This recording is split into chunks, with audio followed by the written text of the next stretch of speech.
thank you so much for joining in for this in large numbers. First of all, our apologies. As many of you will recall, this conversation was supposed to have happened about 3 weeks ago. We had to cancel it. So at the last minute, unfortunately, sorry about that, but better late than never. And I'm sure with this weight has built up your anticipation even more. So let's get started. Just a couple of admin things. Everyone please will stay on mute except the speakers, but please stay engaged and your questions are important. So keep typing the questions in the chat box as the conversation happens, and later in the webinar, we'll pick up your questions from the chat and we'll ask those questions. Or if you're willing, we'll invite you to come on camera and ask your own question. And also some of you I see are logged in under some device names like iPhone and so on. Please, can you rename yourself so when you ask your question, we can address you appropriately with your correct name. Okay, with that admin done, let's get started. And I will quickly get out of the way because you are here to listen to our eminent speaker, not to me. So the conversation series needs no introduction, I think. Many of you are regular attendees. You know that this is a string of webinars at Ahmedabad University. We've had an amazing lineup of thought leaders, academics, and practitioners on this platform over the last year or so. And today is no exception. Today we tackle another very important topic. As we all know that until a few years ago, there used to be a digital world and there used to be the real world. As we see that those boundaries between the digital world and the real world are kind of getting more and more fuzzy, we keep jumping between the two worlds seamlessly dozens of times a day. Our friend from Facebook, Mark Zuckerberg, has recently floated this term called metaverse, and he's making a lot of noise about how we will live in a metaverse where there are no boundaries between the digital world and the real world. So that has all come about in the last 2 decades or so because of pioneers in the digital world who gave us access to not just go on the internet and read content, but to interact and become, it has become a two-way street rather than a one-way street. So today you can rent a car, book a flight, find a job, buy a house, buy your fruits and vegetables, and do almost everything with a few taps on an app. So those pioneers over the last 2 decades have brought the internet to this stage. And the pioneer of those pioneers is our speaker today. Mr. Sanjeev Bikhchandani has created several portals. He runs the company that he co-founded, InfoEdge, which many of us better know from their customer facing portals like Naukri.com and Shiksha.com, 99acres.com, Jeevansathi.com, and many more. Sanjeev is also an astute investor in several businesses, most topically of Zomato, which has had a blockbuster IPO in the last few days, as you would have noticed or invested in. Sanjeev will trace the history of digital startups over the past 2 decades, which he has largely been responsible for himself.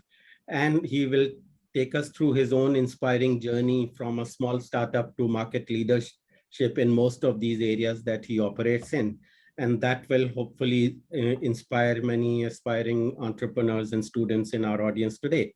So Sanjeev will be in conversation with our very own Professor Pankaj Chandra, and the Vice-Chancellor of Ahmedabad University, who I will not even attempt to introduce because all of you surely know Professor Chandra. So I'll now move out of the way and hand you over to these two experts. So Pankaj, over to you. Thank you very much, Ravi, and thank you, Sanjeev, for taking time this evening. It was interesting that Ravi put up these three polls. And this is for the audience, and we saw the focus on customers. I'm going to just read a quote from Sanjeev. I just Googled, and here's a very interesting quote. And he says, keep talking to your customers. It helps you because it gives you feedback on your product, service. It tells you where you need improvement. It gives you further ideas. It can be about what competition is doing or not doing. It is important to listen to customers. So I'm not very surprised that most people here actually looked at customer as an important one, and I thought this is an interesting. But Sanjeev, here's what I would love to do this evening. Learn a little bit more about you and your background and your journey, but juxtapose against changing India and the world into 4 parts: the 90s, then the 2000, and thereabout the 2 decades of 2000, the immediate 2 years, the pandemic, and fourth beyond. So here's, and to see talk about how startups have been changing, how it is changing lives of people. And for the audience, I leave the question of how do you raise funds, how do you do an IPO or close a deal in your question and answer session. So please feel free to do that, but we'll do that. So let me start by saying, you had, when I was thinking about you, and I saw that you have 2 phenomenal attributes. One, a very envious educational background, and a very uncanny ability to identify unmet needs. And I would like to explore both of them as we go along, but let's start with first things first. So you are a product of some of the best educational institutions in the country that was available at that time and continues to do so. Tell us a little bit to start off about the home in which you grew up, and what message do you have for people who will not have such access to elite education, but are very talented and hungry? Yeah, so we are Sindhis. My parents came to India in 1947, the time of partition. They didn't know each other then. They came with their respective families, and they had an arranged marriage in Delhi. And look, when you are a refugee family, you usually leave everything behind and come. Now, on my mother's side of the family was reasonably well off. My maternal grandfather was government servant, civil engineer. So you can say that, my mother's generation in that family was second generation educated, at least. I don't know what happened to my great grandfather, but they were second generation educated, at least maybe even third generation. So I think generations of education matter in your outlook in life and where you end up and who you are and how you think. So on my mother's side of the family, that was it. Now, my father's side of the family was not that well off. So, my father turned out to be a good student, and he topped Sindh in what was then called matriculation. As a consequence, even though the family was not well off and could not afford college fees, he got a scholarship to study medicine in Karachi, right? And then partition happened, and he came over, and he completed his medicine from India, from that part of India, which is now India, right? He went to Visakhapatnam and then moved to Agra and completed his medical education. And of all his brothers and sisters, he was the only one who was professionally educated. The others did their BA, BCom, and got junior level government jobs. And really, the biggest sort of aspiration in those days, in that generation, was you've been through a turmoil of partition. You want financial and economic security. You want a safe job. Safest job is government. So my father completed medicine, and he joined the government of India. And he was a doctor until he retired. So his first and last job was being a doctor in the government. Now, as a consequence, we grew up in government colonies, right? Now, government colonies in Delhi, central government colonies, are cosmopolitan. There are people from all over the country. So I grew up in a very, very cosmopolitan environment where, my friends were Bengali, Tamil, Bihari, UP, Punjabi, whoever, right? And I was a lone Sindhi. So, but what? Caste didn't matter, religion didn't matter, which part of India you were from, it didn't matter. You just played cricket, hockey, and football together. And what mattered was how well you did in the field. Now, given the kind of economic circumstances and the social circumstances of my family, right, it was pretty made clear to us from day one. I remember when I was very young, my father telling me, listen, son, you have nothing to inherit, right? All I can do is get you into a decent school, right? And then it's up to you. You make your way, you study hard, you have to study hard. And if you study hard, you get into a good college. And you study hard there, you get into a good postgrad, and then you might get a good job. Good job in those days was doctor, engineer, government, not even CA or lawyer. Sure. Right? Because that had uncertainty. If you're a doctor, you get a decent job. If you're an engineer, you get a decent job. And if you clear the government entrance exam, you get a decent job. That's it. So we were not brought up to be entrepreneurs. Right? But I was the youngest in the family, and my elder brother and sister,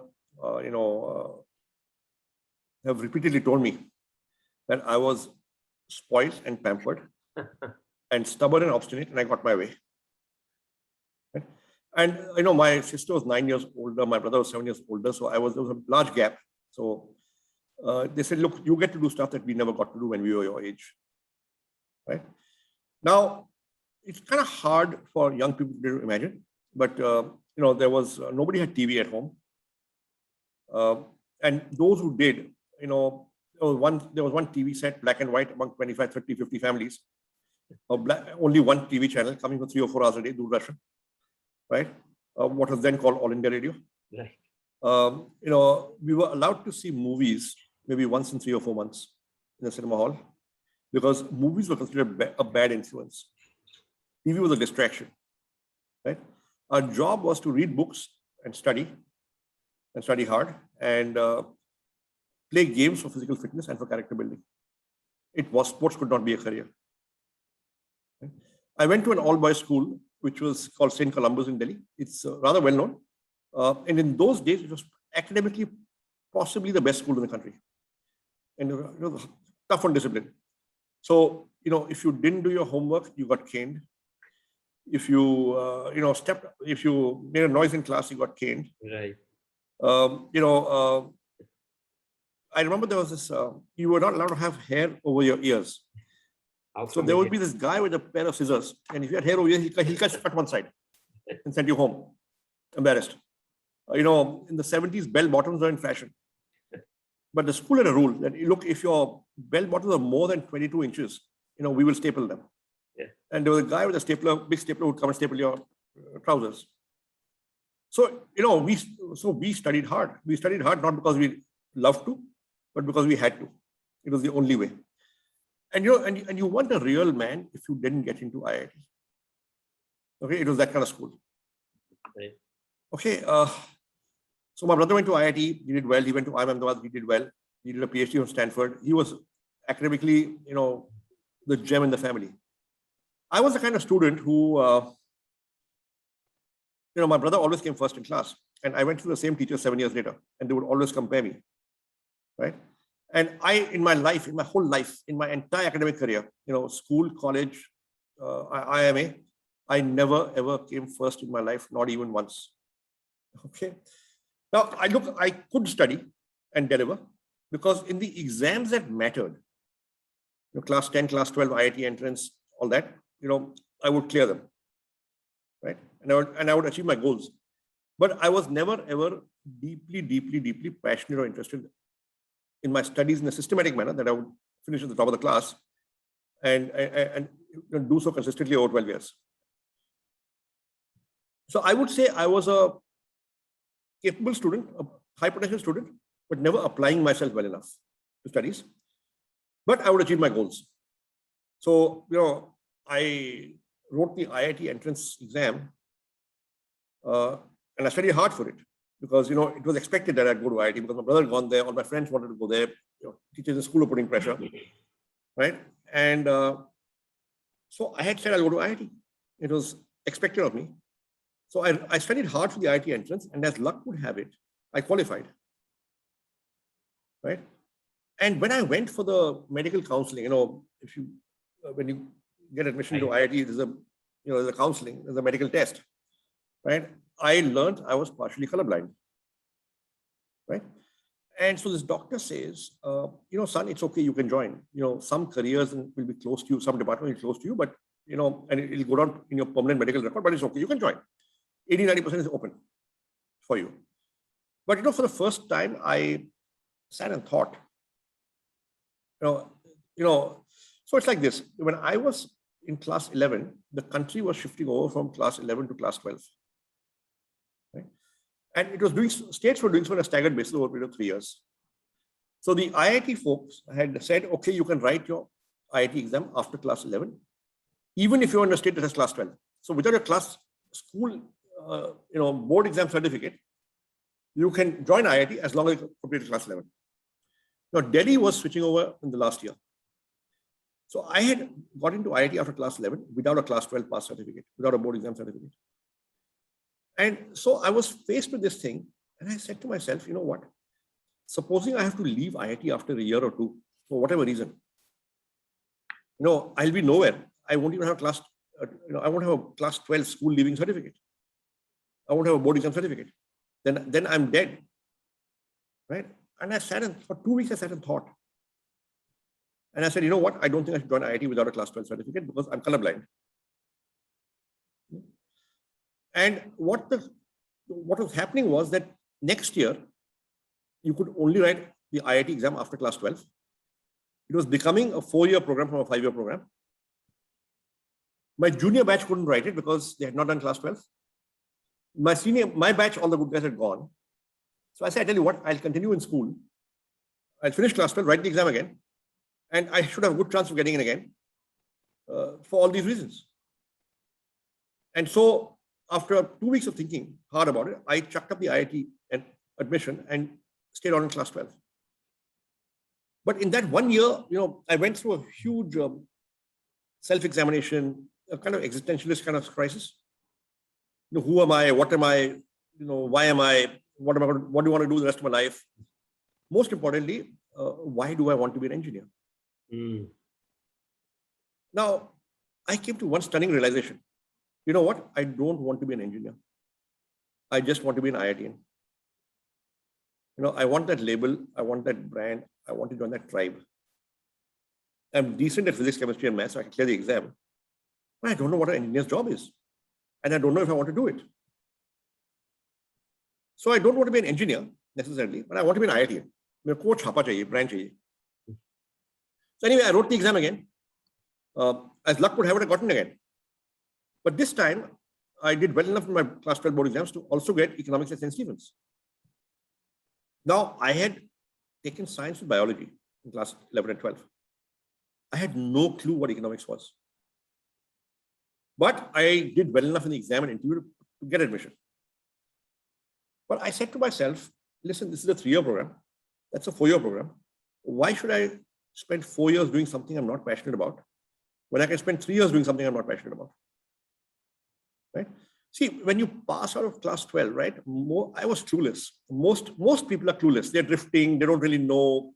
Decisions are poorly researched. It's a sense of herd mentality, family expectations, teacher expectations. What's the college brand like? Which college do I want to belong to? Right? Ultimately, I realized, look, I'm joining a club. IIT bhi club hai, ye bhi club hai. So, and this club is going to take 1 year less. So out of that mistaken notion, I decided this over that. Right? And I went to St. Stephen's. And, in hindsight, I'm glad I went because I think that place was very, very good for me. But, many of us take decisions, especially when you're finishing school, without really knowing. I didn't really know. Yeah. No, good. I'm glad you mentioned that because that hopefully is a good message. But my follow-up question is, a large number of people in our country don't have that. They come from backgrounds where they don't have that kind of an exposure, but they're very talented, very hungry. What do you suggest? How do they navigate their worldview? So look, in hindsight, I'm 58 now, and then I'm speaking from wisdom of hindsight. Right. When I was that age, I was not doing any of the things I'm going to tell you right now. Okay. My only submission to you is commit and engage to something. Commit to something and engage with it. And hopefully what you commit to should be worthwhile. No, I think it does make sense. Let's bring you to Ahmedabad. Yeah. And you came to IIM Ahmedabad, and I'm quite sure IIM Ahmedabad was another club. Well, actually, IIM Ahmedabad was a place where academically I probably worked the hardest in my life. Right. See, for the first time, in my school, you were pushed. You were pushed through discipline, through competition, all of that, to work hard. But Delhi University were not pushed at all. Right? But IIM Ahmedabad was a serious system. Weekly quizzes, midterms, end terms, 3 terms a year. You had no time to breathe. So if you wanted to survive and stay afloat, you were constantly on the work pressure treadmill. Now, I came after 3 years of working. So I took to it like a duck to water, that the pressure didn't bother me. Right. I had faced worse pressure in my workplace. But had I come straight after Delhi University, I'm pretty sure I would have been a fish out of water. So Ahmedabad was different for me. And how would you say it influenced you as a person subsequently? Well, I think the IIM Ahmedabad experience was quite something. I think it equipped me with enough knowledge, skills, and an attitude and a confidence, right? Now, the truth is, when you do an MBA or possibly you do a BBA, as several of your students are doing, the truth is 30 years out, when I look back and I say, maybe I've used 5 to 10% of what I learned in IIM Ahmedabad. The point is, when you're going through it, you don't know which 5 to 10% you will use. So you study everything. And the profs can't tell you, hey, you will use this 5, 10%, not the remaining 90. Because everything is useful for somebody or the other, depending on what line you choose. But I think what foundational skills IMA gave me, I think the ability to think in a structured manner, take an unstructured situation and put a structure to it, some amount of, I think, logic and business logic being applied to decision making, a kind of quasi-scientific method, along with some soft skills and judgment being applied to management situations. Right? And I was fortunate I had worked for 3 years before I came in, so I could make a lot more sense of what I was learning in class, right? Compared to what might have been had I come straight after college. Right. I think maybe 70-80% of the learning was outside the classroom. With my classmates in study groups, in discussions, in projects, in assignment submissions. So what you got from IMA was in the class was just the tip of the iceberg. 90% was outside the class. So the kind of immersive experience, the kind of high intensity immersive experience, I think that transformed me and the way I thought substantially.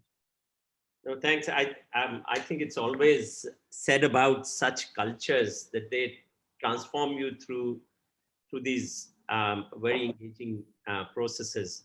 I want to move from there to 90s. And 90s is a very interesting time frame, right? The big crisis that India went through in early 90s, 1991. Many of our young students were not even born at that time. Tell us about that time. You went to work with Horlicks, which is a brick and mortar world. And what did you learn from there? Because from that consumer world, you moved into a service tech industry, industry of those times, which are very early on, very early. How and why? What went on in your mind? So look, since I was 12 or 13 years old, I had got it in my head that a fuzzy kind of notion that maybe at some point in time, I will become an entrepreneur. Although in those days, you did not use the word entrepreneur. Right. You said, I will start a business. Right. The word entrepreneur became fashionable only in the 90s or early 2000s. Right. And I, it was a fuzzy goal. I think the first time I articulated the first time I articulated to anybody that I want to be an entrepreneur was when I was 13 years old, when one of my aunts asked me, what will you do when you grow up? And I remember saying, my business chalu karunga. Now, coming from a doctor's family, doctor and government, look, there are kids who will do what their parents do, and there are kids who will never do what their parents do. So I was in the second category. Right? I don't want to be a doctor. I don't want to join the government. That was pretty clear to me by the time I was 13 or 14 years old. Maybe I was a bit of a rebel. Maybe I had a problem with authority. I remember getting into a few scrapes in school, a few scrapes in college, a few scrapes, more than one scrape in Ahmedabad with authorities. I always wanted to get away because I would chicken out in the end. But in my head, I was always defiant, right? So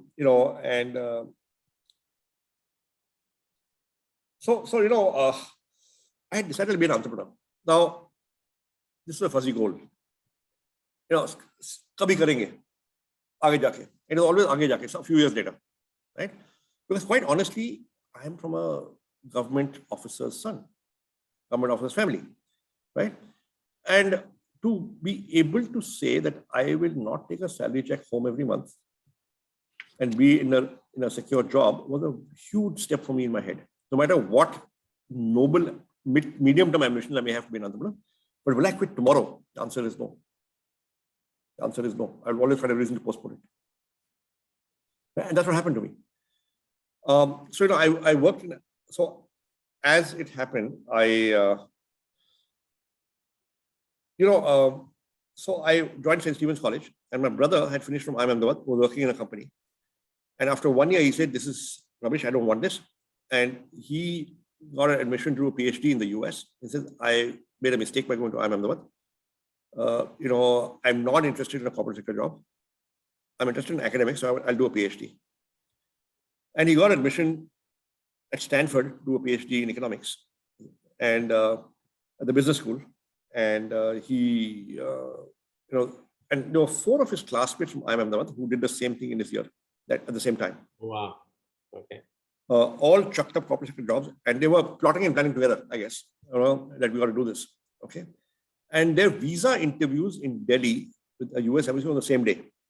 And they had come from, one had come from Roorkee, one had come from elsewhere, they come from small, other cities to Delhi. So the visa interviews in the morning, and they had come over home for lunch. And I was home for lunch that time. I had just joined St. Stephen's College. And I asked them, guys, what's wrong with you? You went to Ahmedabad, you got such good jobs, well-paying jobs. Why are you quitting? And one of them gave me an answer. And he said, listen, we made a mistake. We went to do an MBA. We went to Ahmedabad because we got in, because it was a nice place to go to. And for us, it was an extension of engineering college. They were all engineers, right? And when we got into to actually do some real work, we figured this is not our cup of tea. So perhaps we should not have done an MBA. And then he said something very, very important to me. He said, you know what? My advice to you, if you want to do an MBA. And I said, I do. He said, you work for 2 or 3 years before you go, so that you know whether you want this life. Only then you invest 2 years in a business school. And let me tell you something else. It's only in India, only in the IIMs that freshers are admitted to business school. To take the top 5 B schools in the world, I name Harvard, Stanford, Wharton, MIT, whatever. Maybe 3 or 4% of the class is fresh from college. 96% has got at least 3 years of work. And he says the Americans know something. They are running the best business schools in the world. So you will learn more from your MBA if you work and go. So my advice to you is to not do an MBA straight from college. Now that advice stayed in my head, right? Now, in the early 80s, it is very hard to get a job after a BA. They simply want these opportunities that they are today. So I wrote the CAT as a backup, right? And I only applied to, it's not arrogant to me. That time there were only 3 IIMs, right? I only applied to A and C. See, IIM Bangalore in those days had a reputation of being a public sector for the public sector IIM. right? So I mean, I'm Bangalore was set up in 1974, and you've been director there, Pankaj. You probably know the history. The initial aim was we will supply managers to the public sector. Public sector, that's correct. So I said, yeah, because the public sector done ही नहीं, तो मैं वहाँ apply नहीं किया. Right. I applied to A and C.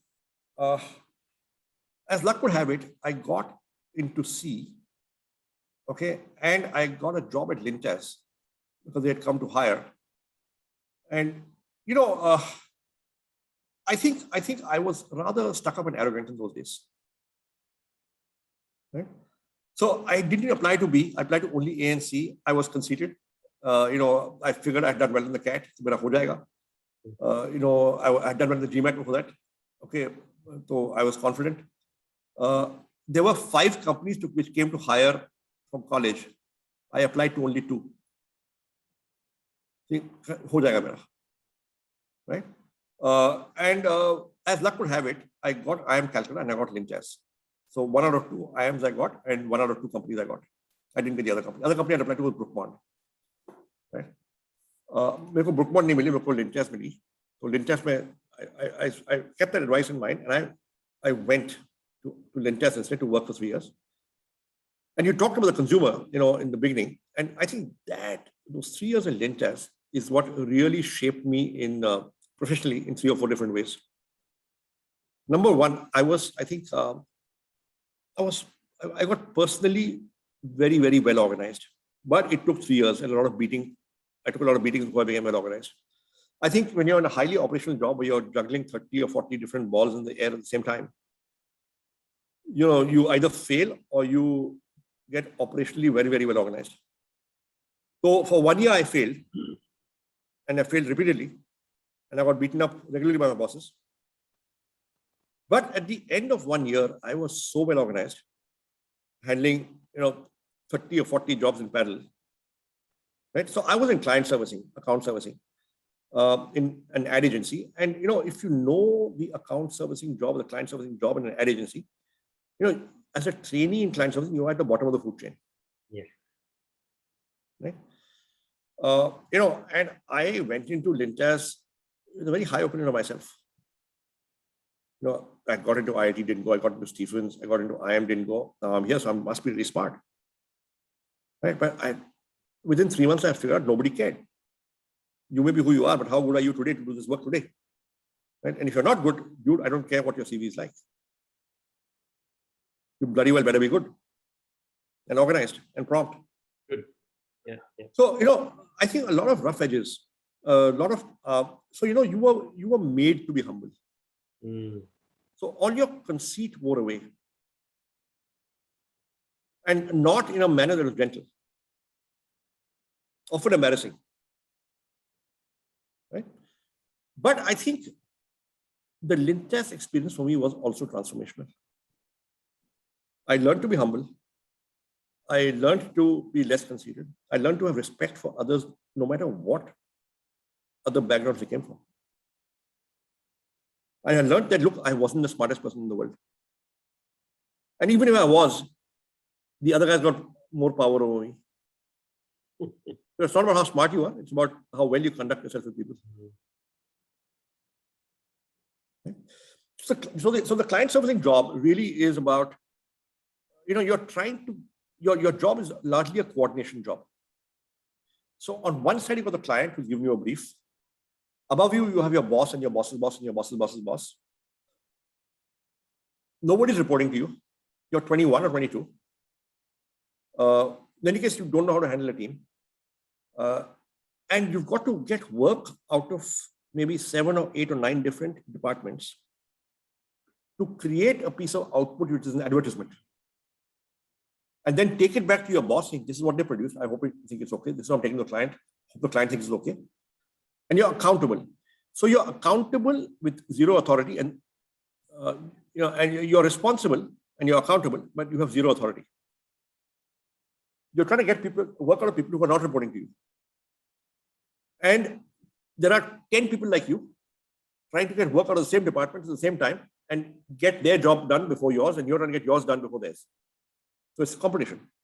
So the guy on the other side is juggling competing priorities, and there is no reason why you should do your work on time or your work first. And he is evaluated on quality and not on deadlines. You are evaluated on deadlines. You can't tell your client, hey, it's going to take 1 week more. Because your client is giving you a date. Right. And your quality is this nebulous thing, which, in advertising, this creative is not good enough. Maza nahi aaya. What do you maza nahi aaya? Right? Boss, I give it to you on time. And our creative directors cleared it. Right? So you're doing all these things. And ultimately, you learn to beg, plead, cajole, and somehow get your work done on time. And, you slog your butt off.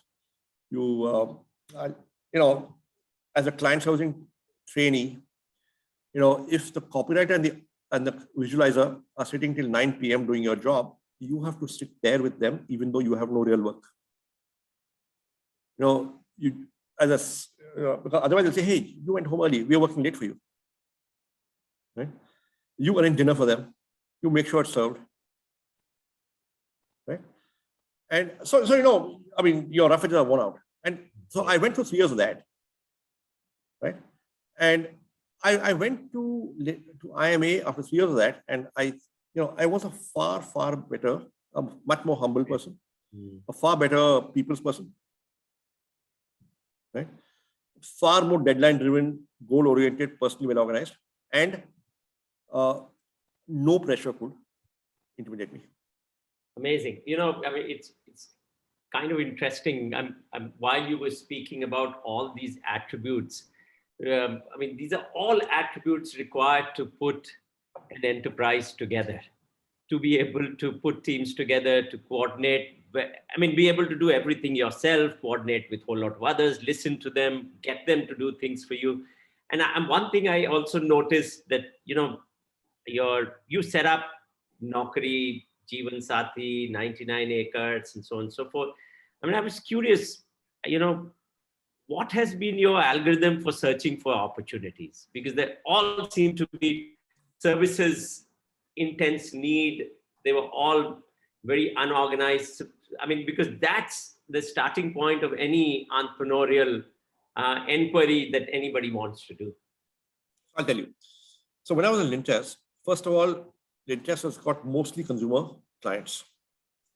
So as a client servicing executive who's taking a brief from a client, interpreting it and giving it to the creative people, all your conversation and thinking is around the consumer. What's in the consumer's head?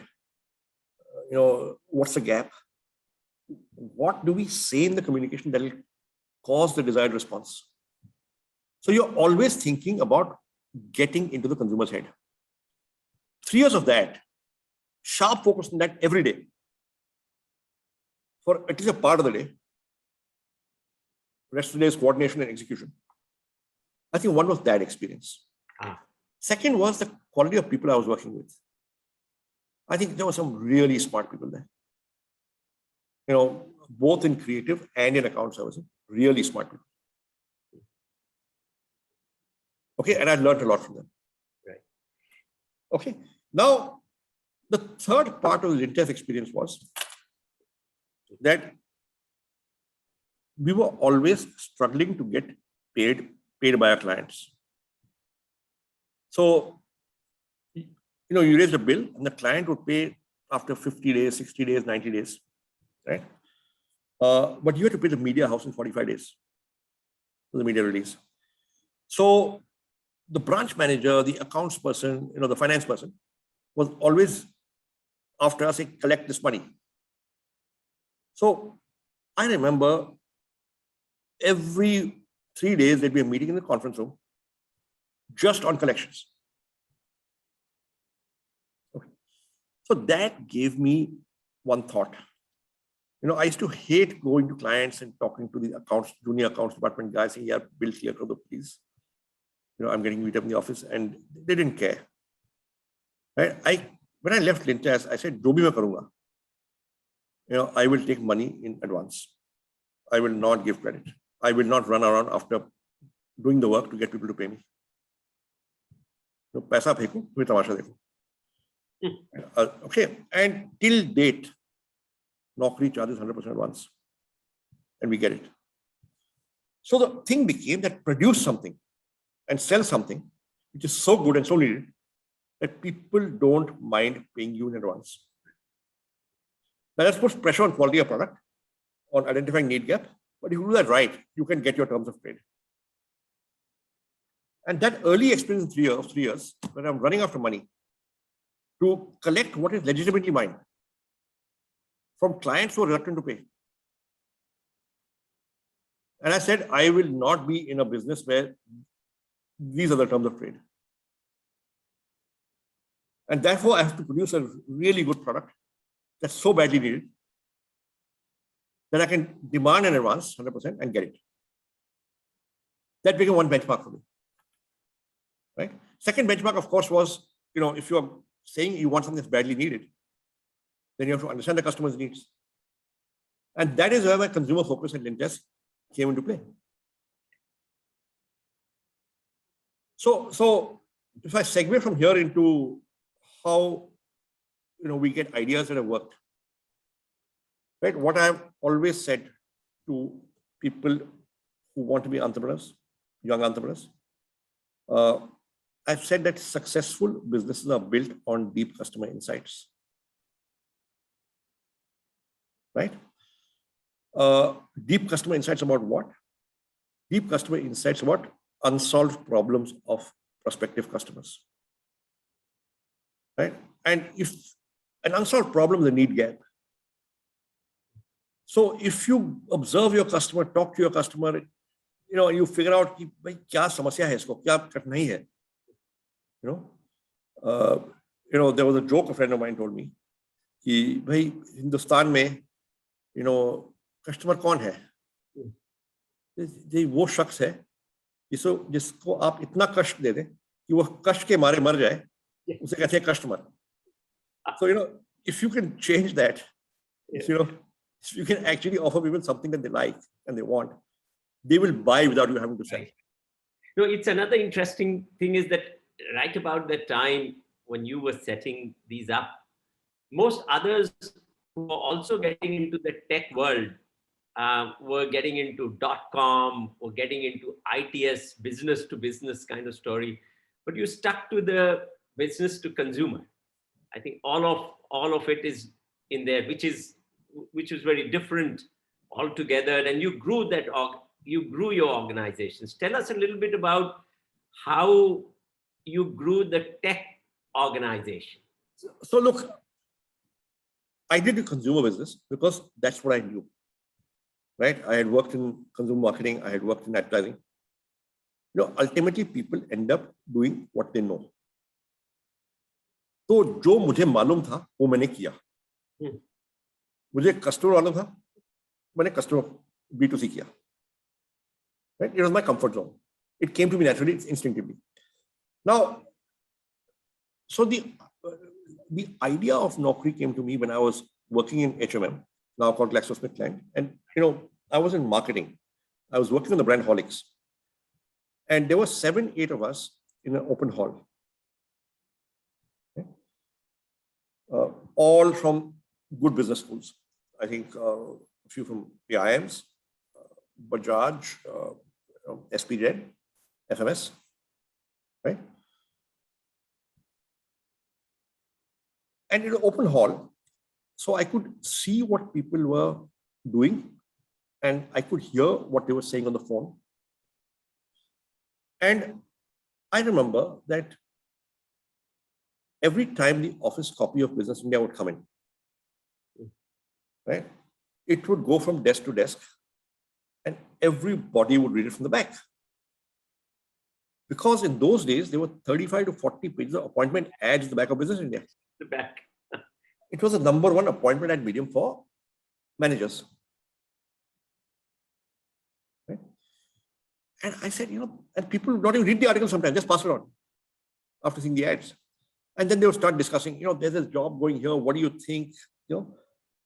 And then they start bitching about the company. No, aren't we so badly paid? Now, the truth is, this is 1989-90. This is pre-liberalization. So if you wanted FMCG, you wanted marketing, not sales, which means head office, not branch office. If you wanted Delhi and you wanted you wanted MNC, there were just two companies. There was H&M and there was Nestle. And guess what? It looked like they would not hire from each other because there was nobody to fit jobs from one to the other. So there must have been an informal non-poach. So you were already in the best job you could be in. And the company had good brands and didn't pay badly. So these are people who are not going to apply. Yet they're discussing and they're very interested. So insight number one, jobs are a high interest category of information. सब कोई देखता है job, whether or not they're looking for one. They're looking or not. So you look at a job, even if you're not looking for one. Insight number 2 and 3 came when, see, this is a good talent pool here. 7, 8, 10 log the. FMCG, MNC experience, marketing experience from good business schools. So it is a very good talent pool to headhunt from. So every week, 1 or 2 headhunters would call up and they would try and headhunt one of my colleagues. And I could hear the conversation. And when the call was over, this guy would, be very chuffed and happy. He said, he got a headhunting call. Now he's not going to apply, but, we would talk about it. And I realized that every time it's a different job. It's a different headhunter with a different job in a different company. And these jobs are not advertised in any of the newspapers or magazines. So I figured that what appears in print is the tip of the iceberg. Below the surface, there's a very large market. There are maybe hundreds of headhunters dealing in thousands of companies who have tens of thousands of jobs. And there's no one place where all the jobs are available. It's a highly fragmented database.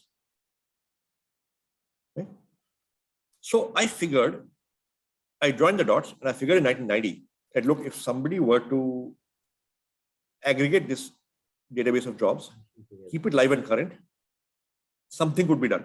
Now, that time, there was no PC on every desk, there were no laptops, there was no mobile phone, there was no internet, there was no LAN even. But there was this insight. It became one of those file and forget kind of insights.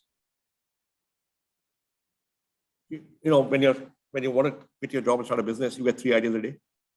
You get 1,000 ideas. If you're lucky, you'll execute one.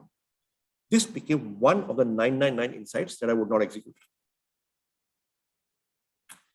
But 6 years later, when I saw the internet for the first time, this insight came back, penny dropped, and I said, let's just get all the newspapers where job ads appear every week into our office, rehash the jobs into our own words, put in database, put it on the net, see what happens. Which is what we did. Fabulous. So it was based on that insight. And I have many stories of how we've and others have acted on insights and succeeded. No, but fundamentally, you need a customer insight. Yeah, fabulous. I think what I really appreciate you mentioning this because this is the essence of and the starting point of much of what success is triggered about. Let me take you a little bit over the last couple of decades leading up to the pandemic, and very quickly, the world changed. I mean, the tech, mobile in everybody's hand, internet, almost relatively easily available in Indian homes. Businesses definitely of that particular kind, and those became very interesting drivers. How did you see entrepreneurial startups change over this period of time in general across the country? You see, the companies, it's like this. India, it is said, has always been an entrepreneurial country. It's probably true. Okay. But let me tell you, there are entrepreneurs by inheritance. I'm from business family, I'll be in business. They are entrepreneurs by caste, right, and community. Right. अगर आप मारवाड़ी हो, तो boss business is first choice, right? You may join an employee as an employee of some other Marwadi company, but it is still a community business, right? And then there are entrepreneurs who did not have a choice. भाई नौकरी नहीं मिली तो हमने कर दिया, कुछ काम चालू कर दिया छोटा सा. But the educated Indian middle class was never trained to be an entrepreneur. So if very often I get called to give talks at some of the best colleges in India, so the IIMs, the IITs. I often ask a question to the class: how many of us in this room would describe ourselves as middle class, salaried background, parents in government, parents in academics, parents in nationalized banks, national insurance companies, police, railways, army, armed forces? Usually about 60 to 70% of the hands go up. It is the middle class, the service class in India, which flogs its children to study hard so that they can make something of their lives through their studies.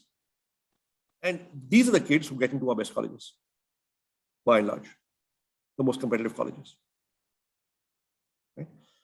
And the parental aspiration until recently was safe, secure job. There's this massive, massive, massive middle class quest for financial security, which comes in through your DNA, your conditioning, whatever discussed in dining table at home for the 2 decades before you go to college. Right? So there weren't that many entrepreneurs of this sort in those days. Sure, before I became an entrepreneur, there was Infosys and HCL. But you know what? Infosys and HCL were tiny companies in 89, 90 when I quit my job. Yeah. They became big over the next 5, 7 years, 10 years. So there weren't so many role models. So you were plowing a lonely furrow. There wasn't venture capital. There weren't angel investors. There wasn't entrepreneurship organization like TIE. So I remember at Ahmedabad, there was maybe 20, 25 of us who talked entrepreneurship out of a class of 175, but only 3 or 4 became entrepreneurs in the beginning. Now, of course, it's probably the most entrepreneurial batch out of IMA. But in the beginning, very few. Okay. It was unusual. And you were always, given the background, family background, you were always short of capital. There simply wasn't any availability of capital. So you were surviving by your wits, trying to get customer advances for something that you want to sell the customer. You were hiring very, very low-cost employees. And all the thinking work, the strategic work, was being done by you. If you got somebody of good caliber, you almost always paid a low fixed salary and gave a percentage of revenue. Right? Because you were always wondering at the end of the month, can I meet payroll? Right. So that's how, I remember for 7 years, or was it 8 years, I taught at any business school in around Delhi as visiting faculty on weekends, any business school that will have me, just to earn maybe 2,500 rupees a month, so that, I could just have some money. Right? So that's how you survived. Sure. And, gradually, I think the first .com boom was 1998, 99, 2000. I mean, that got some decent quality entrepreneurs out there. But then the .com meltdown, I think, wiped them out, most of them. Then again, it started in 2006, 7. And since then, it's not stopped. So I think there's a substantial change. I think what the biggest change is, there are now a large number of educated entrepreneurs by choice. Right. So entrepreneurship has become a mainstream career choice. Right. As opposed to, you're an oddball if you went to IIT and become an entrepreneur, or IIM and become an entrepreneur, when you had a choice to join MNC. Right. So it has become an aspirational thing to do. And to a large extent, that is because of success stories that have happened in the past. I want to be like that. No, I absolutely, and that really brings me into looking into the future a little bit. The pandemic has probably accelerated this entire thinking about digitization of various processes, and both in organizations and across services in the society. So at one level, the digital is fast integrating the world of manufacturing and the first world of services. At another level, you know, the new set of services are getting digitized. So, and on one hand, there are new opportunities that are coming. On the other hand, the barriers to entry are also falling quite dramatically through this through the digital process. I can get on, try something, see what works and not. So in your mind, if there's anybody who's setting up a tech related enterprise today, whatever customer base that they want to look at, how does a startup build some kind of comparative advantage, and how does it sustain it?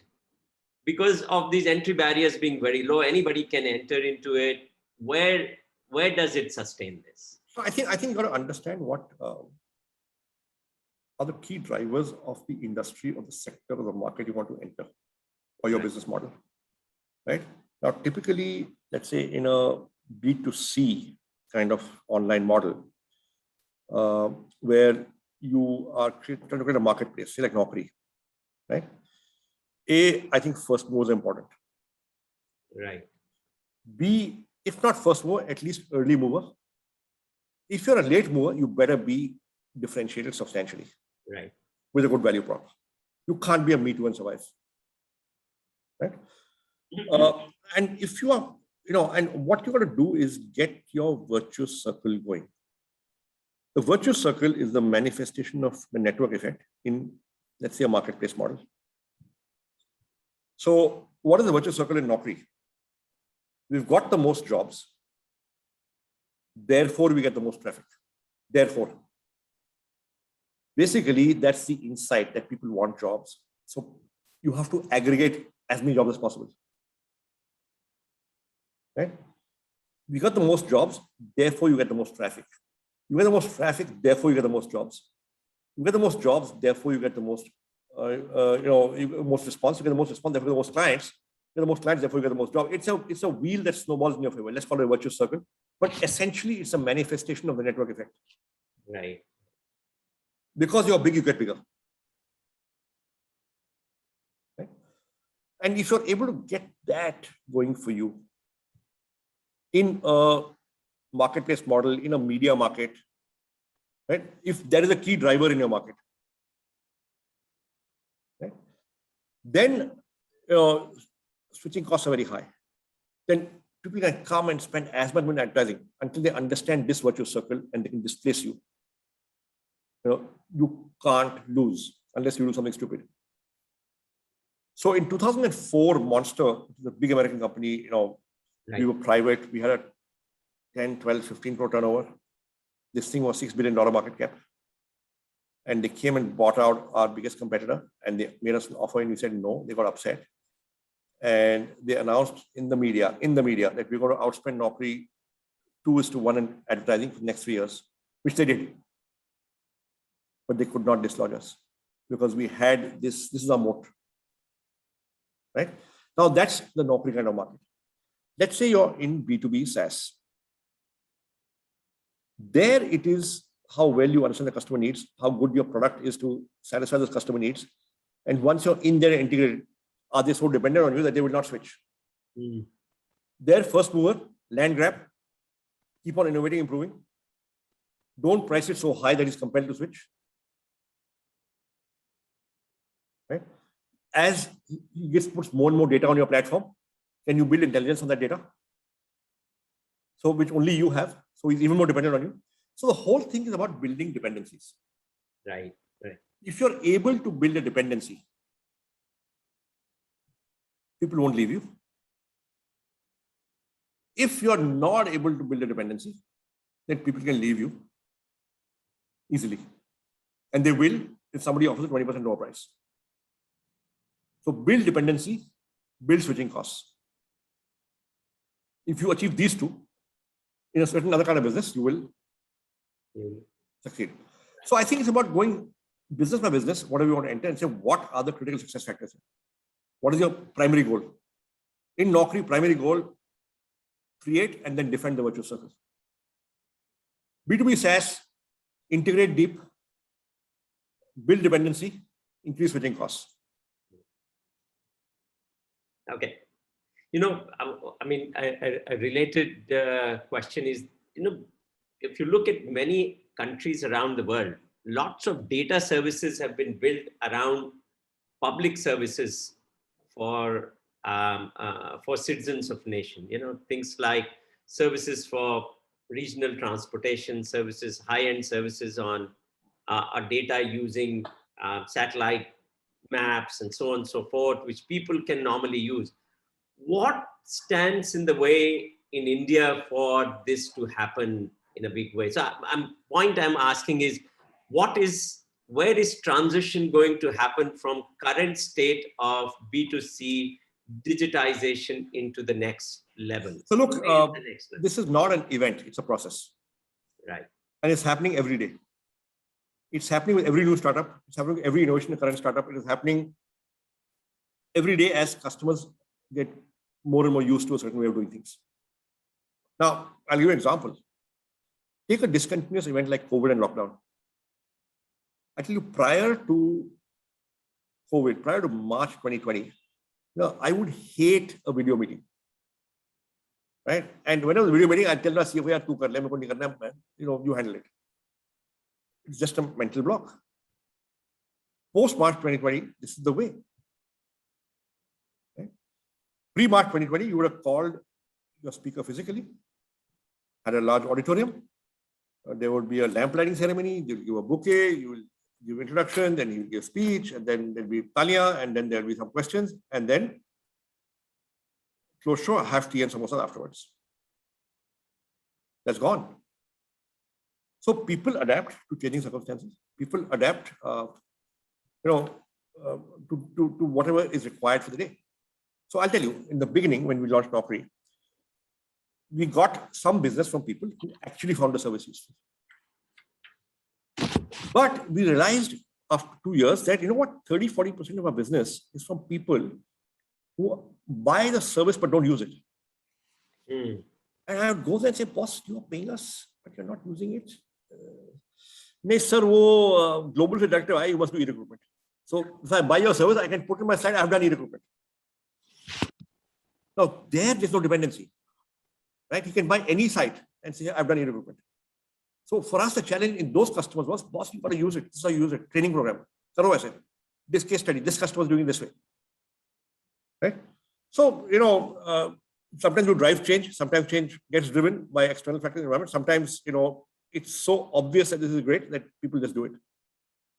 Sometimes the need is so acute. So intense, yeah, that you. Let me ask, I know we've now. But देखो, कोई revolution नहीं होता है. All revolutions are evolution. Evolution. Well, yes, one day it comes to a head and it looks like a revolution. Right.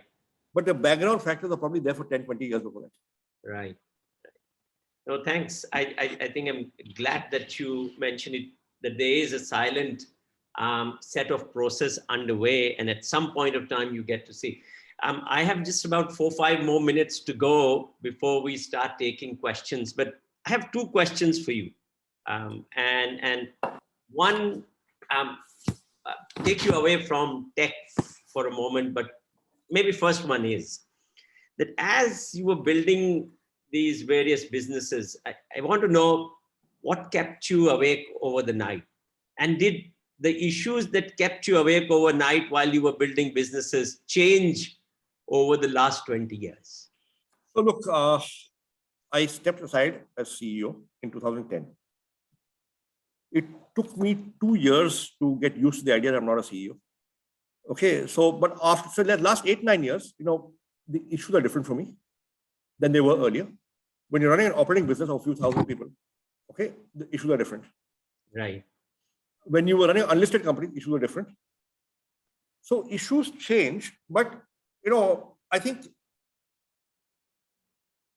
people issues remain constant. I think complexity goes up as organization gets larger. I think the ability to manage a matrix goes up substantially after you've got a really formal board and you're listed. I think managing regulators, SEBI, compliances, corporate governance, these are all very serious issues. So in the year 2000, my idea of corporate governance was, hey, I know I'm honest. There's no problem. We are well governed. Today, it's much more complex to be a well-governed company. While the importance of corporate governance has only gone up, not gone down. Very interesting. Yeah. Right. Today, we are running a tech team of several hundred people. In the year 2000, we had 2 people. Today, the solutions we are seeking require you to have a team of 25 PhDs doing analytics, AI, machine learning. You have to be able to attract and retain that talent and lead it well. And they have to believe they're doing something worthwhile and important. Otherwise, they'll not stay. So they have to have a purpose in life. And you have to be organized to give that purpose. Not true. Very true. So I would say, but finally, if I would choose one issue, right, that is constant, is people issues. People issues. Okay. Fabulous. You've been involved in setting up of educational institutions, and I want to have a question related to that.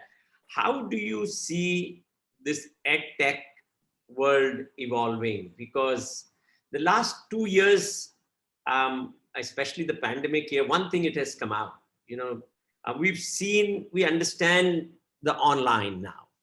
We understand, at least with the current state of technology and everything, what are its fail points, does that do to individuals, and it has mixed kind of story. On the other hand, edX, which was jointly set up by MIT and Harvard, recently got sold to 2U for $800 million.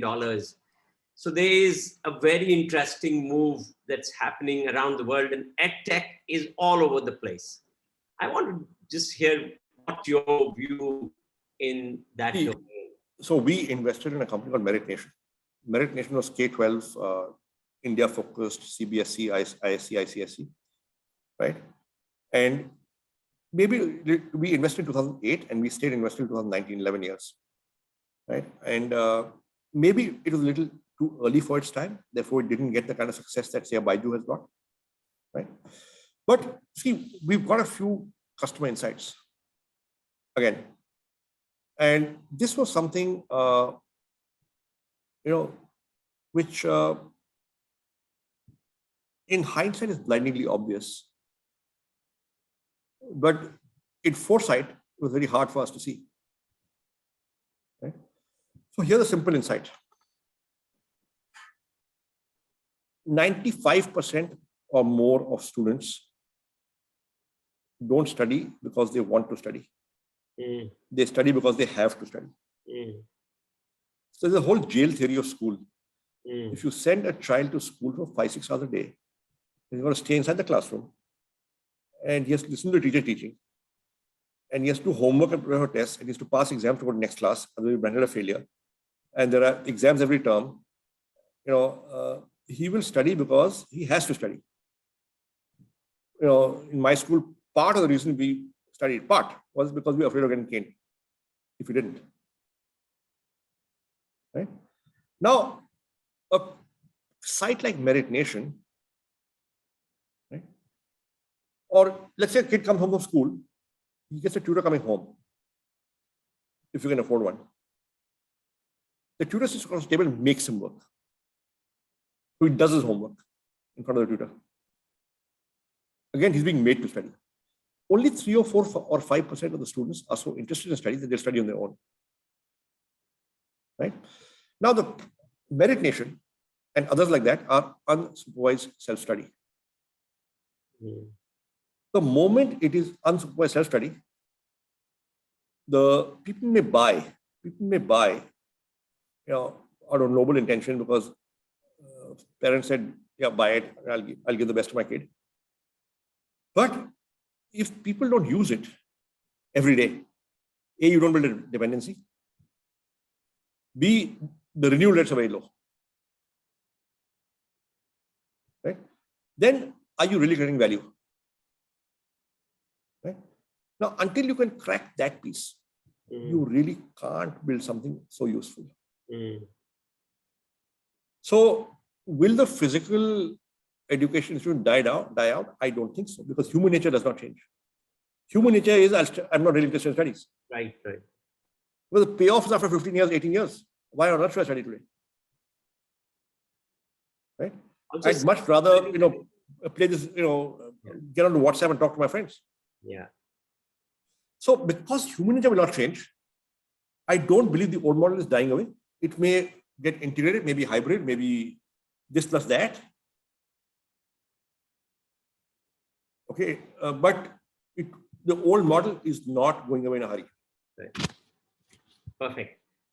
Good point to end here. Thank you very much, Sanjeev. There are a bunch of questions which are already there. Ravi, you want to take them on from here now? Yes, I can start it off. And if you and Sanjeev notice any interesting questions, please pick them up later. Sure. But to start us off, and to start off where you left off on understanding EdTech and the digitization of education, we have among us here Rakesh Godhwani, who's a good friend of the university, and he runs a very interesting and fun, innovative educational institution called the School of Meaningful Experiences. So Rakesh, you had a related question. Would you want to come on camera and ask it?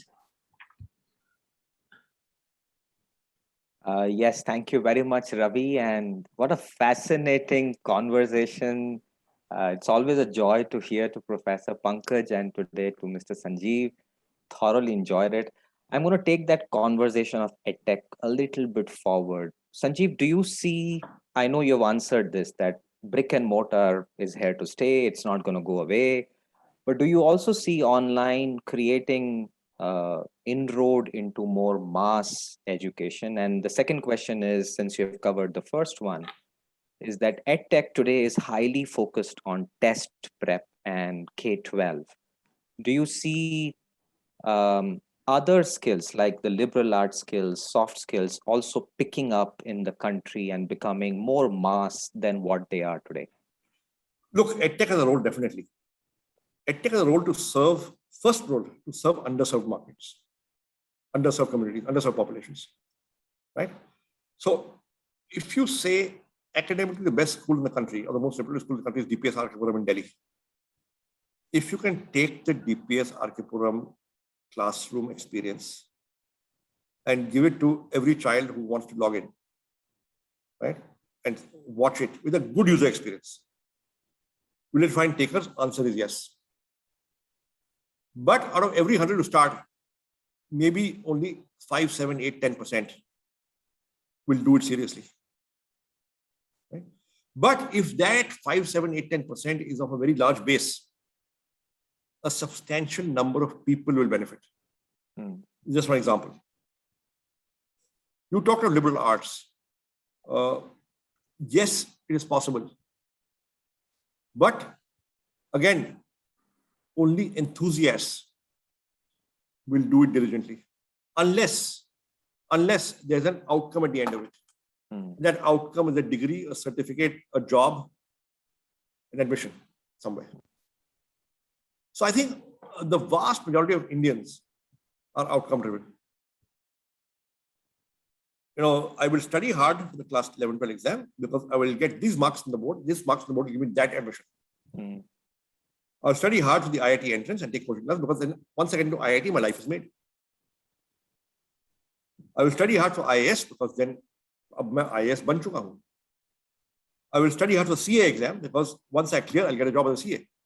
So Indians, very many of them are very, very outcome focused in their studies. And that is, very few do it out of curiosity and quest for knowledge. Very few. Thank you. Thank you. That's my experience. I could be wrong, but that's what I know. What do you think?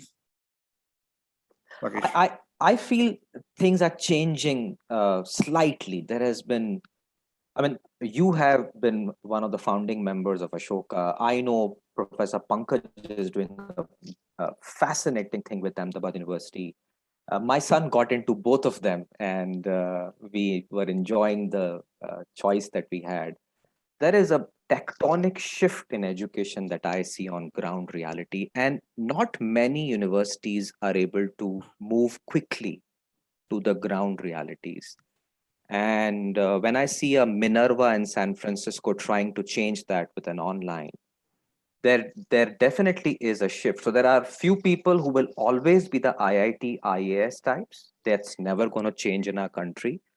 But surprisingly, the millennials and Gen Z, many of them are saying that, hey, I'll now work, do some other things, and then do continued education.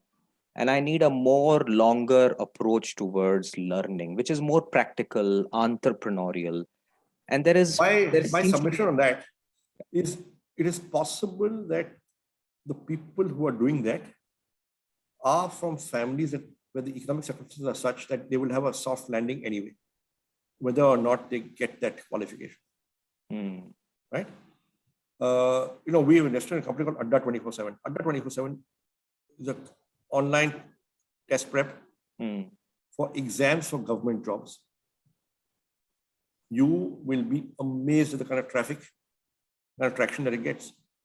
It's not making a lot of money, but the traffic is crazy. The quest for that government job, that entrance exam is still outnumbers all of these things that you're talking about. right. By a mile in Indian society. Because India is still, large parts of the population are not at that economic prosperity level where, it's okay if my son pursues his interest. True. Family ka ghar to hai na, and there are enough savings, and he'll be all right. I mean, for very large numbers of Indians, education must lead to livelihood. True. And livelihood must be of a sort where there's enough financial security. True. Thank you.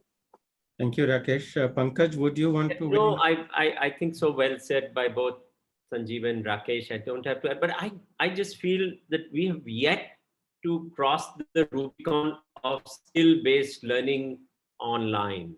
That's really where we are kind of currently stuck. And maybe that's why maybe that's where the technology and our imagination is resting at this moment. Perhaps maybe then we may have to put a little bit more into building learning processes. I mean, skill is not truly learning in that sense. Yeah, it is, you're picking up certain tools, certain ways of doing things, and there's an outcome which you gain. But Rakesh, what you're talking is far more deeper in terms of how do we transform people using this medium. And people, as Sanjeev said, there are a large number of people who are underserved. We reach out to them in a far better way using the technology and bring their levels up far more dramatically than what it would be we are doing today. I mean, you go to colleges in tier 2 towns in any of our states, even tier 1 towns, colleges are in undergrad colleges are bad shape in most of them. So I guess that's really where the challenges lie. Anyway. Thank you. Thank you all of you for this insight. Today it's been kind of pearls of wisdom are dropping at like 60 per minute. I would like to bring in Parth Saxena because I'm really impressed. Parth is not yet our student. He is going to join the university this semester, and he's already very engaged and attends these sessions, and he has a question. So that level of enthusiasm is very impressive. So I would certainly want to bring Parth Saxena on camera. Parth, are you there? Can you come and ask your question? Yes, sir. Yeah. Good evening, all of you. So my question is, as we have seen in 2020 and 2021, that a record number of unicorns are being listed in the market. So according to Sanjeev sir, what can be the main reason or main driving factor behind these unicorns? Yeah, see, I'm a little bit of a skeptic. I'm also a realist. See, first of all, there are companies that are doing very well fundamentally and are growing fast and are adding customers and are adding revenue and are improving the unit economics and inching closer to profit. I think that's great. There's another part of reality, which is that the Fed in the US infused $4 trillion into the US and therefore the global economy. Yeah. Right? Now, capital is like water. It will flow wherever there's a path. Right? And it will find its own level. So enough of that capital has found its way into India, both in private and public markets. Now, if I look back to the company where I work, InfoEdge, right? And I look at where we were pre-COVID, say in Jan, Feb 2020, share price was about 2,800, 2,900, 2,600, something like that. Today it's 2x of that, almost, roughly, maybe a little less, right? And we also had a 10-15% dilution. So effectively, equivalent basis, share price is about 6,000, maybe it's 2x, right? Now, are we really 2x better fundamentally than we were a year and a half ago? After 1.5 years of COVID, it's debatable. So increased liquidity has led to asset price inflation, at least in capital markets, both public and private. And, although, feel-good factor is enormous, because we are now $9 billion market cap. But how much of that is fundamental performance? How much of that is, increased liquidity? It's debatable. So I would say, you look at all of that. So, how many unicorns would there be in India if this increase in liquidity had not come about? I don't know. Those are counterfactuals where I don't have an answer. But it's worth thinking over. Right? But yes, I think the underlying trend to digitalization has increased because people are working from home. That's a larger market, therefore, for digital products. I think, Geo has penetrated more and more. There are more and more smartphones. People are spending more time online because of COVID. Right? So there's some underlying causes and some asset price inflation. And that's the reality. I don't know which is how much. Hard to say. Thank you. Thank you, Sanjeev, and thank you, Parth. I'm looking forward to having you at the university next month. Great. Sanjeev, we are at the 5:30 p.m. mark. Would you be able to give us another 10 minutes? Sure. We have some really interesting questions waiting. So sorry, but we'll need another 10 minutes if possible. We have with us also Tanvi Rangwala. Tanvi runs our startup incubator inside the university called Venture Studio. So she's more qualified than most of us to ask a question in the area of entrepreneurship. So Tanvi, would you want to come on and ask your question? Yes. The talk was very interesting, really enjoyed it. My question is from an incubation point of view. So we are seeing, we already have few startups in our, among our incubatees who are from consumer internet space or marketplace space. And we are seeing a good inflow of proposals coming in this area, as well as direct to consumer space as well. My question to you, sir, is that, what is it that we can do as an incubator? So now, some of these startups are started by engineers. So they generally don't come with a very good consumer insight. Some of them comes with a consumer insight. So, we see both type of founders. And primarily, we do provide them mentoring, maybe a little bit of funding, connects, etc. However, my question to you is that, what more can be done in order to increase the chances of success for the startups? And additional question to this is that, some of the startups exist in an area where, the model is such where winner will take it all. So, in those scenarios, how do we help our startups to move forward with full, support so that they can actually graduate and go forward? So look, the one thing that every entrepreneur has to do whether he's a tech guy or a non-tech guy or a finance guy, that he has to do, right? The essential skill, if I were to choose one, it would be how to sell. Okay? Every entrepreneur must know how to sell. Right? And therefore, if you can make your teams go out and do sales calls, right? Meet prospective clients, try and sell them what they're making, take feedback, try and get a check, right?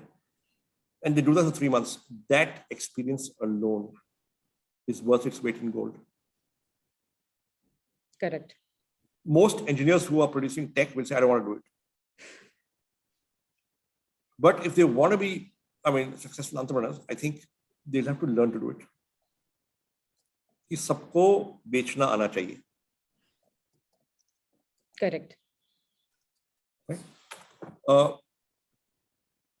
So, I have a friend called Sanjeev Agarwal. He founded a company called Daksh, right? Which he sold to IBM for in the early 2000s in Delhi. And we were on a panel discussion, and a student in the audience asked a question. What should I be doing in my first job after college if I want to be an entrepreneur after a while? And Sanjeev gave a beautiful answer. He says, in your first job, you should either be making something or selling something. Don't join these investment banks or these consulting companies. They're good jobs, but they are not the best training ground for becoming an entrepreneur. या तो कुछ बनाओ या तो कुछ बेचो. I'm going one step further. अगर बना रहे हो तो बेचना सीखो. अगर बेच रहे हो तो बनाना सीखो. Makes sense. Yeah. Thank you. Thank you. Thanks, Tanvi. Thank you, Sanjeev.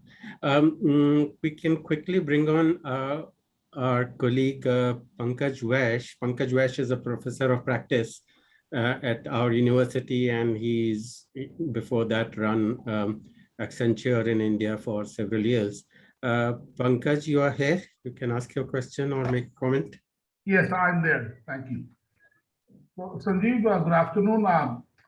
It was great to hear you. I heard a lot of good things about you from Geeta Mathur.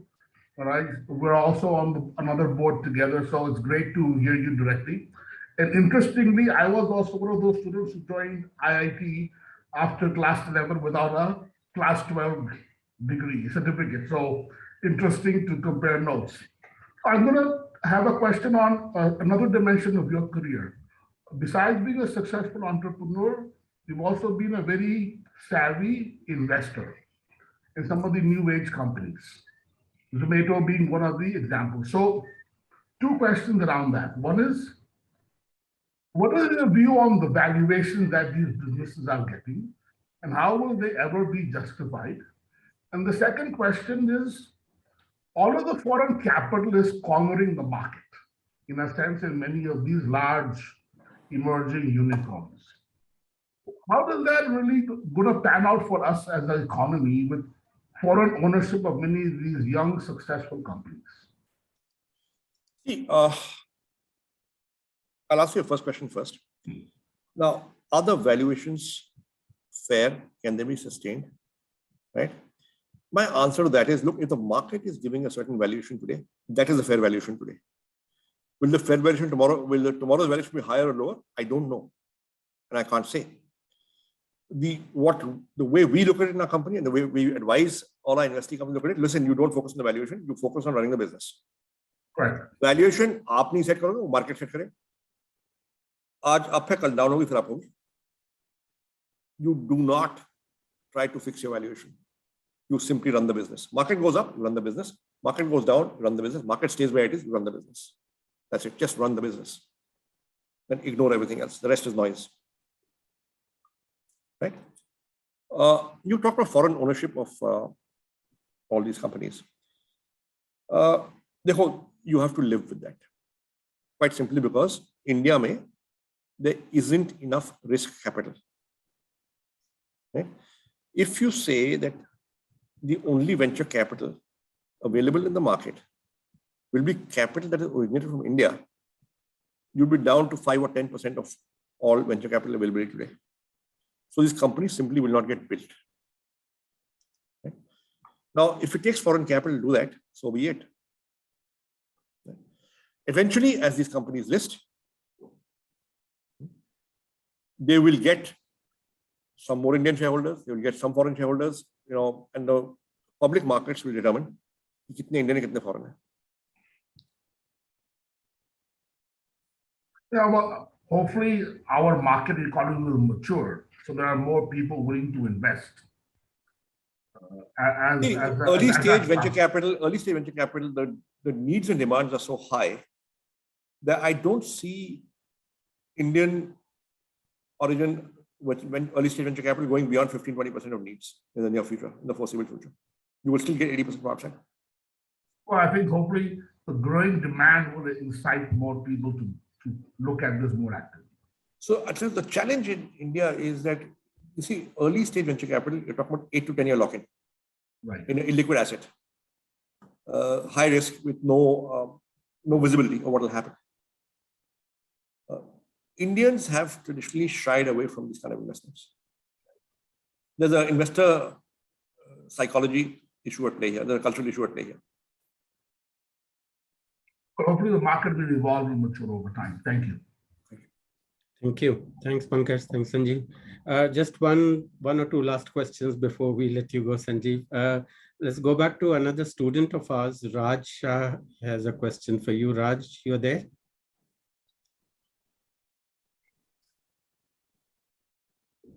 Yes, sir, I'm there.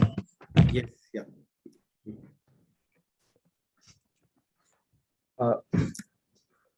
Good evening, sir. I'm Raj. I'm pursuing my BBA at the university. Sir, I had one question for you. So you have been an active investor yourself in a lot of startups. So my question is that what do you feel is the next sunrise industry for the startups?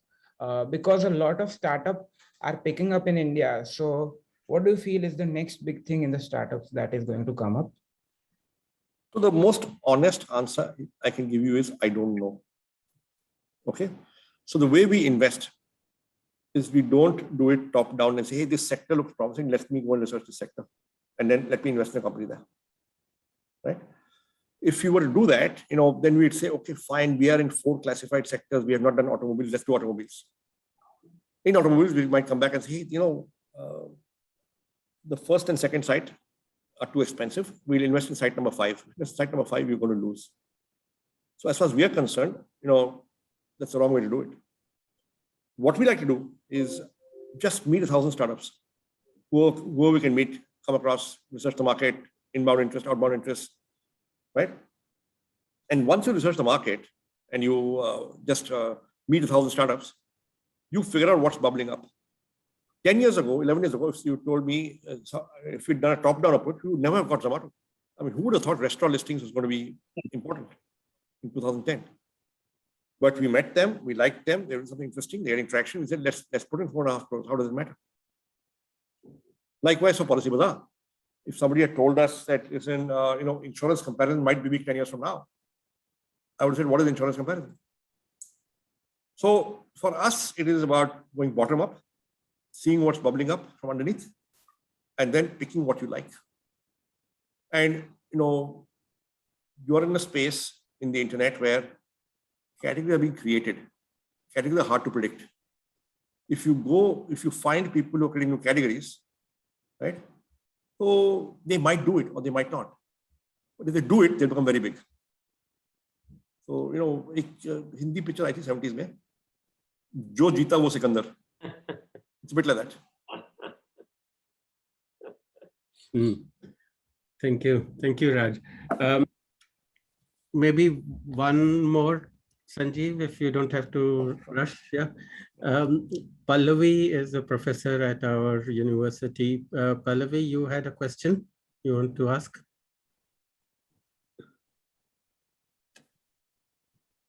Sorry. Hi. Yeah, thanks, Ravi. Thanks, Sanjeev. So, I work as I'm an economics professor, and we're always very hungry for data. And portals like Naukri.com, 99acres.com are holding massive amounts of data. So I was just wondering, are you willing to share that data with researchers? Of course, unidentified. See, I'll tell you. We are pretty careful. See, we've taken this data of individuals, and it's personalized, sensitive data, saying we will only expose it for the purposes of recruitment to our clients who are recruiters, right? Right. Now, maybe we can give, run some queries for you and give you on an aggregate basis results of those queries, but I'm not sure we can share individual data, if you know what I mean. So that is something you can write to me, and I'll connect you to the head of Naukri, and then let's see what can be done. You're on mute. You're on mute. Pallavi, you're on mute. I can't unmute myself. Oh, now you're okay. You are. Okay. Okay. I couldn't unmute myself. Okay. The other question, just piggybacking on that, is like when you think about advertising and the advertising world that India has, right? We're so far ahead. We're like so advanced. Can we somehow have a model where we can use that to address social issues? Look, we've done it in the past. People have tried, and so in Interest, for example, there was, when I was there in the 80s, there was something called a public services advertising division, which would, through TV and print, and sometimes outdoor hoardings, try and address social issues. But, change of habits are often more than just about an advertisement, right? You have to, an ad may make people maybe think a bit, but to actually change habits, an ad, for example, you can run an anti-smoking campaign, but will a large number of people stop smoking cigarettes as a consequence, or chewing tobacco as a consequence, or smoking bidis as a consequence? I don't know. Some might, most won't. So very often these changes are brought about over generations, over decades. What conditioning? So if you look at, there's an anti-firecracker campaign in Delhi around Diwali time for pollution. They've had to go into schools on the ground and tell the kids in class 2 and 3 and 4 that do not allow firecrackers in your house, because this is what happens. And then over a decade and a half, you can see some change. So, but then so advertising, yes, but impact, depending on the problem you're trying to solve, it may or may not be big in the short run. But people do it because it's the only thing they can do. Right. Okay, thank you, Pallavi. Thank you. Thanks. Can I squeeze in a quick question of my own, which yes, sir. puzzled me? Pioneers in the internet space like yourself have been able to monetize almost everything, from buying a car to renting a car to buying groceries to books to jobs and everything. Somehow people have got it into their head that news and journalism should be free. And most news portals are ad supported or not supported at all and just run as almost revenue-less.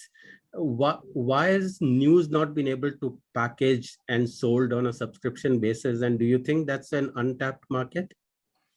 No, I think it's because there's too much competition available free of cost. If you were running the only news portal in the world, you could charge your price. But yahan pe, there is so much competition that's free. And yahan pe, everybody is a journalist and putting out a tweet, even though he's not a journalist, even though it may be fake news. Right? You're going to be finding it hard to charge money. I mean, unless you're an already established brand yourself, with a large following and loyal following, such as the New York Times or The Economist. I think Business Standard does it in India, that you've got to all behind a paywall. Yeah. Now, Business Standard has said it's okay if you don't get millions of readers every day. We are happy with 25, 50,000. But we want money from our subscription. That's a strategy. But it's not going to scale beyond a point in terms of number of viewers. And you live with that. Yeah, because what that's doing is some very good quality journalism is either not getting remunerated and journalists are kind of falling by the wayside. That is unfortunate, but that's a market reality. Okay, so that's not something that you would go into anytime soon. So content, I think we will have to figure out what the moat is, what the hook is, what the unsolved problem is. Yeah, okay. All right. I think we have tested your patience more than enough and kept you for very long. But if in the chat, you, Sanjeev or Pankaj, notice any question you want to quickly pick up, or we, or if you... all have been done. I like the Supratim's question, which is there. I think Ravi, worth asking Sanjeev about it. Yes, yeah. What was our biggest failure? Yes, right. And what kept you motivated? No, I think, I didn't have too many big failures. The reason is we didn't risk enough. The thing is that if you are frugal and you're not spending money or spending less money, then even a modest amount of revenue, you can call a success because it's above your cost, right? So I would say that there are several times we didn't succeed big, but we didn't lose too much money or hardly any money. So I wouldn't call it a big failure either, right? We are generally risk averse. We get our toes wet first. We go gently in, and figure it out as we go along. So we don't take large bets upfront. The bet may become large over time. But so there was a point in time when our investment in Zomato at cost was 480 crores, which for us was a big sum of money. But we started with 4.7 crores. Okay. And I think that has prevented great big failures on our part. And what kept me motivated, I think really it was, I really didn't want to go back to a job. I could not do it, right? And I said, okay, so this is the only thing, right? So there's no turning back. So you got to make it work. So if you burnt your bridges, burnt your boats, there is no retreat. Only ways forward, you keep moving ahead. So I will, there's a legend about Genghis Khan's army. Why did Genghis Khan build such a big empire? Because why was the army always advancing? So the legend is, and I don't know if it's true, but there must be some students of history here, that the armor that Genghis Khan's soldiers wore did not have protection at the back. Protection on the front. If it turned around, you would get killed. Thank you, Supratim. Does that address your question, Supratim? Mm-hmm. That surely, I mean, it tells me not to turn back. Thank you. Okay, thank you. I think we'll need to close now and let Sanjeev go. So, Pankaj, any last word from you? No, thank you very much, Sanjeev. I think it was very nice listening to you, and I think there were so many insights that your own story and your journey tells about, both as a person as well as somebody who's built what you call businesses. So thank you very much for your time. Thank you, Pankaj. Thank you. Thanks, everyone.